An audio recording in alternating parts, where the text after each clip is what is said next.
You may or may not be aware of this very eye-opening leaked information from Canada, which seems to provide a roadmap for the next phase of the COVID agenda into 2021. I haven't personally been able to verify the authenticity of this information. Nevertheless, the reason I'm going to cover it today is because at least some of it is certainly plausible given the trajectory we appear to be heading in globally, and given what we know about the UN Agenda 21, 2030 and the World Economic Forum's Great Reset plans. I'll let you make up your own mind as to what you think of this article. It's from canadianreport.ca. Dear, and the name has been removed, I want to provide you some very important information. I'm a committee member within the Liberal Party of Canada. I sit within several committee groups, but the information I am providing is originating from the Strategic Planning Committee, which is steered by the PMO. I need to start off by saying that I'm not happy doing this, but I have to, as a Canadian, and more importantly, as a parent who wants a better future not only for my children, but for other children as well. The other reason I am doing this is because roughly 30% of the committee members are not pleased with the direction this will take Canada, but our opinions have been ignored, and they plan on moving forward toward their goals. They have also made it very clear that nothing will stop the planned outcomes. The roadmap and aim was set out by the PMO and is as follows. Phase in secondary lockdown restrictions on a rolling basis, starting with major metropolitan areas first and expanding outward, expected by November 2020. This sounds plausible to me, given that many world governments are considering a second lockdown, and in fact, at the time of making this video, Ireland has just been placed back into a second lockdown for 6 weeks. Rush the acquisition of, or construction of, isolation facilities across every province and territory, expected by December 2020. Daily new cases of COVID-19 will surge beyond capacity of testing, including increases in COVID-related deaths, following the same growth curves, expected by end of November 2020. Complete and total secondary lockdown, much stricter than the first, and second rolling phase restrictions, expected by end of December 2020, early January 2021. Reform and expansion of the unemployment program to be transitioned into the Universal Basic Income program, expected by Q1 2021. We've of course been talking about universal basic income for quite a while now, so this also sounds plausible. Projected COVID-19 mutation and/or co-infection with secondary virus referred to as COVID-21, leading to a third wave with much higher mortality rate and higher rate of infection expected by February 2021. This would be gravely concerning and might quickly stop any dissident movement in its tracks, as the narrative would shift to COVID has mutated. Those crazy conspiracy theorists were wrong all along. It could be possible that dissidents would be scapegoated as the reason for the new outbreak. Also, could this be Pandemic 2 that Bill Gates has previously talked about? The idea of a bioterrorist attack is kind of the nightmare scenario because they're a pathogen with a high death rate would be picked. Now, the good news is, I'm not trying to depress you, it's tough enough right now. Too late. Most of the work we're going to do to be ready for Pandemic 2, I call this Pandemic 1, most of the work we'll do to be ready for that are also the things we need to do to minimize the threat of bioterrorism. So we, we'll have to prepare for the next one. That, I'd say is, will get attention this time. So we, we'll have to prepare for the next one. That, I'd say is, will get attention this time. That, I'd say is, will get attention this time.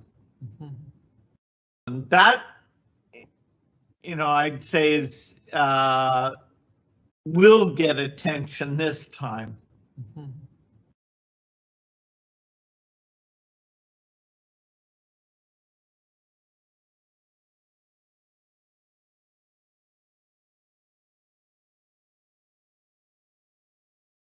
That will get attention this time. It's incredible that he could say that and not be challenged on it. What do you mean by that, Bill? Do you know something that we don't? How do you know what viruses are coming next? And why are you smiling about this?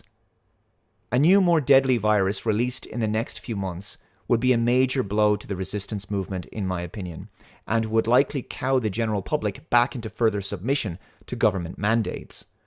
Daily new cases of COVID-21 hospitalizations and COVID-19 and COVID-21 will exceed medical care facilities' capacity, expected Q1 to Q2 2021. Enhanced lockdown restrictions, referred to as third lockdown, will be implemented. Full travel restrictions will be imposed, including inter-province and intercity, expected Q2 2021. Transitioning of individuals into the Universal Basic Income Program, expected mid-Q2 2021. That's a lot sooner than I would have expected. Projected supply chain breakdowns, inventory shortages, large economic instability, expected late Q2 2021. Deployment of military personnel into major metropolitan areas, as well as all major roadways, to establish travel checkpoints, restrict travel and movement, provide logistical support to the area, expected by Q3 2021. So far, this sounds pretty much what I had anticipated was going to happen, but the timescale seems a little premature. This all seems way too fast, in my opinion, but it is possible that the globalists are accelerating their plans, given that they really aren't encountering as much resistance as they probably thought they would.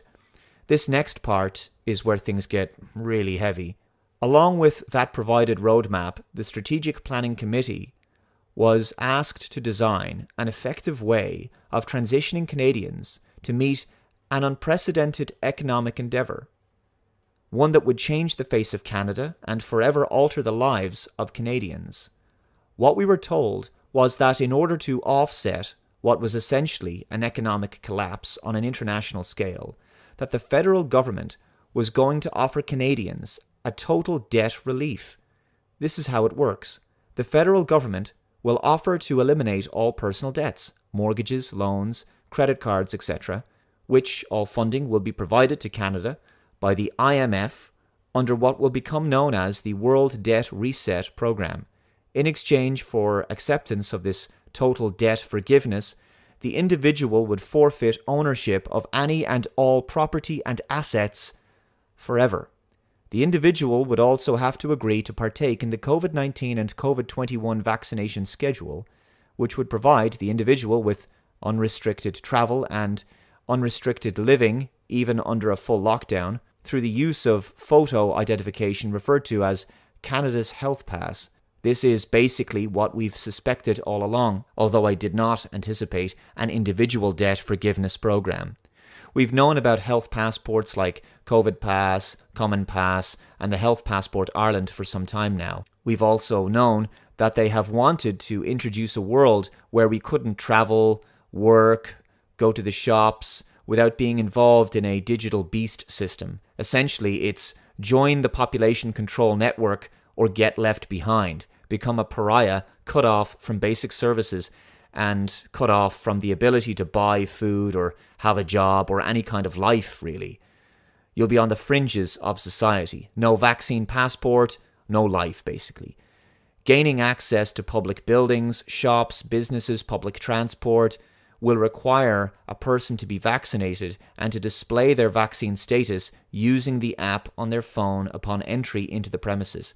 This means the end of privacy and freedom, and the face masks were the first mandate that served as a slow grooming process of the general public.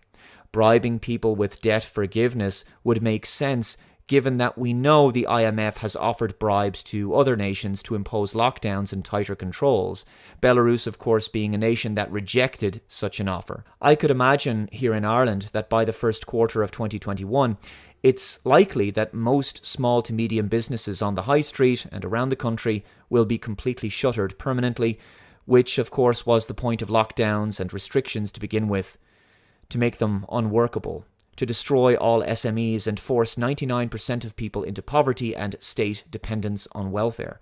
The government will then transition from welfare to universal basic income, which essentially makes everyone in the country a kind of employee of the government. And then the government can determine whether you get paid or not based on your level of compliance with their authority.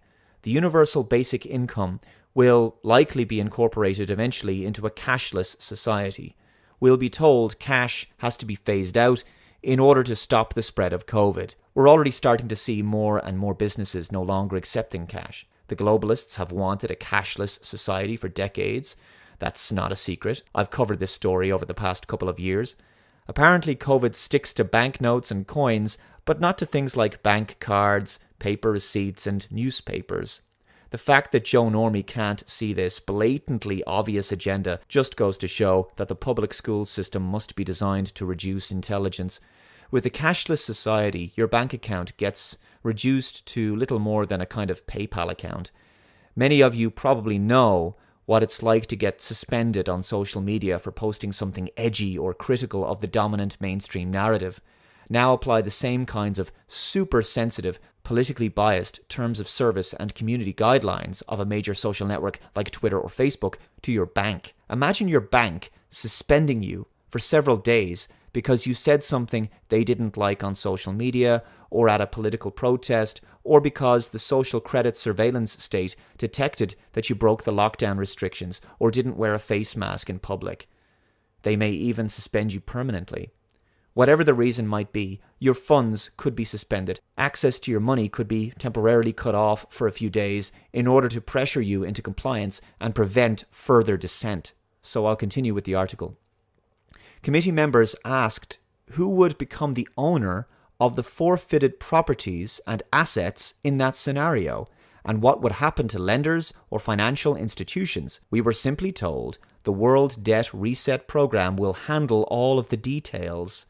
Several committee members also questioned what would happen to individuals if they refused to participate in the World Debt Reset Program, or the Health Pass, or the vaccination schedule.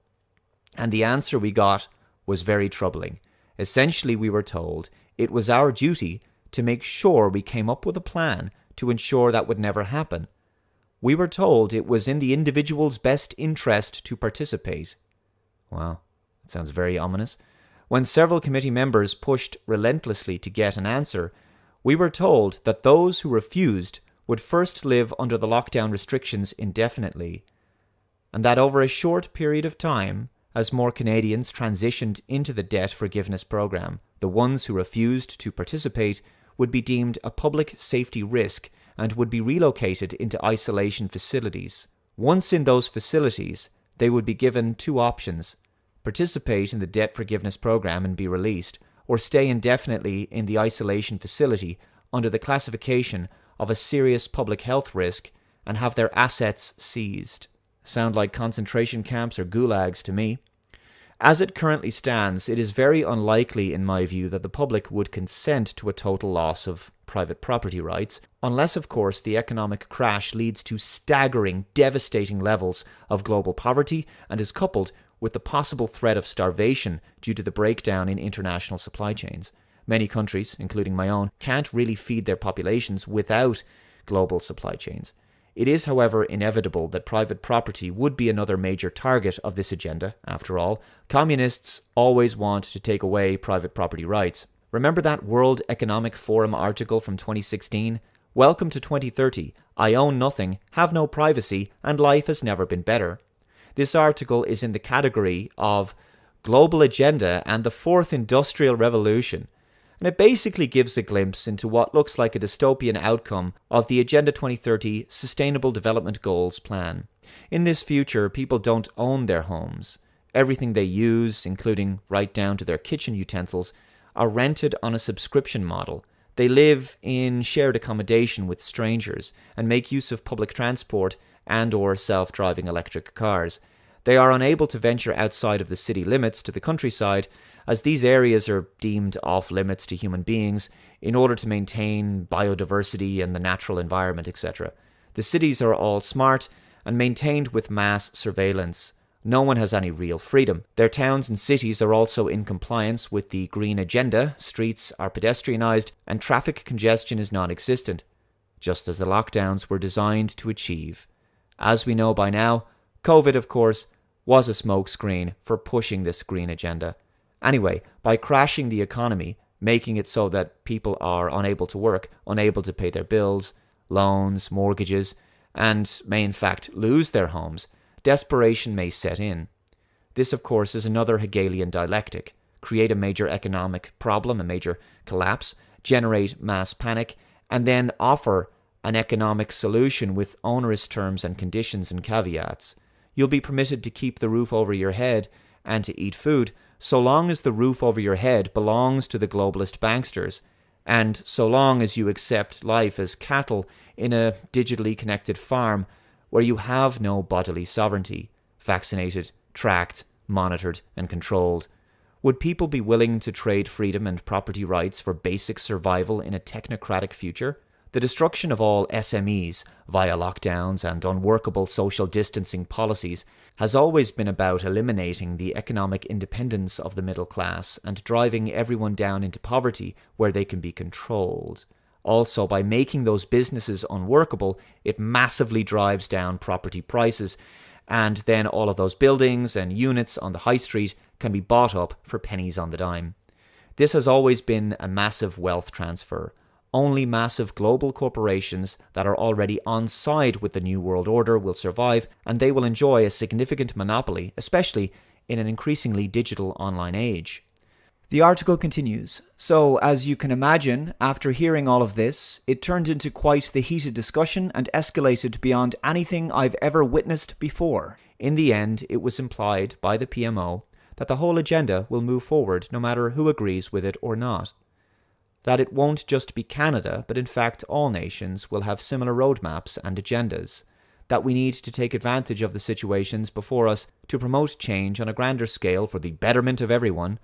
The members who were opposed and ones who brought up key issues that would arise from such a thing were completely ignored. Our opinions and concerns were ignored. We were simply told to just do it. All I know is that I don't like it, and I think it's going to place Canadians into a dark future. Regardless as to the authenticity of the information here, we have predicted something similar to this over the past few months. We know how hellish and dystopian the Great Reset and the Fourth Industrial Revolution could turn out to be. We're already living in a nightmarish New World Order as it is. No human contact, no love, no hugs, no hobbies, no handshakes, no leisure pursuits, no public gatherings, no family get-togethers, no parties, no pubs, no concerts, no spontaneity in life, no meaning, no joy, no smiles, no hope, no point. This is intolerable, and it's designed to be intolerable. As Justin Barrett pointed out in his speech, if there's someone in your life who keeps making you miserable, that might actually be their intent all along. But there is something you must consider. As dark as things may seem, I believe that we've been given a gift, those of us who can see at least. It's an ability to see the truth, and there has never been a greater privilege to be on the side of all that is good, righteous, and beautiful in this life, all that is meaningful. We get the opportunity to stand against the darkest, most powerful, insidious, satanic, and psychotic evil that humanity has ever faced. We should see this as an honor and a privilege, because the quality of life, and indeed human life itself, is under such attack. There has never been a better time to truly be alive in every sense of the word, because life and the value of truly living it to its fullest has never been more important, more precious, and more worthy of appreciation and protection. Most of humanity all over the world does not understand or realize that the very essence of being human is under attack. To truly be human is to be free to be exactly who and what we are, and to live as freely as we possibly can with each other, accepting all of the risks that come with being in the world and of the world. Those of us who see the truth have been called to defend this, no matter what the costs to ourselves, and no matter how difficult the challenge may be. There is no higher a responsibility and no cause more noble. The challenge is so tremendously great because it is so worthwhile.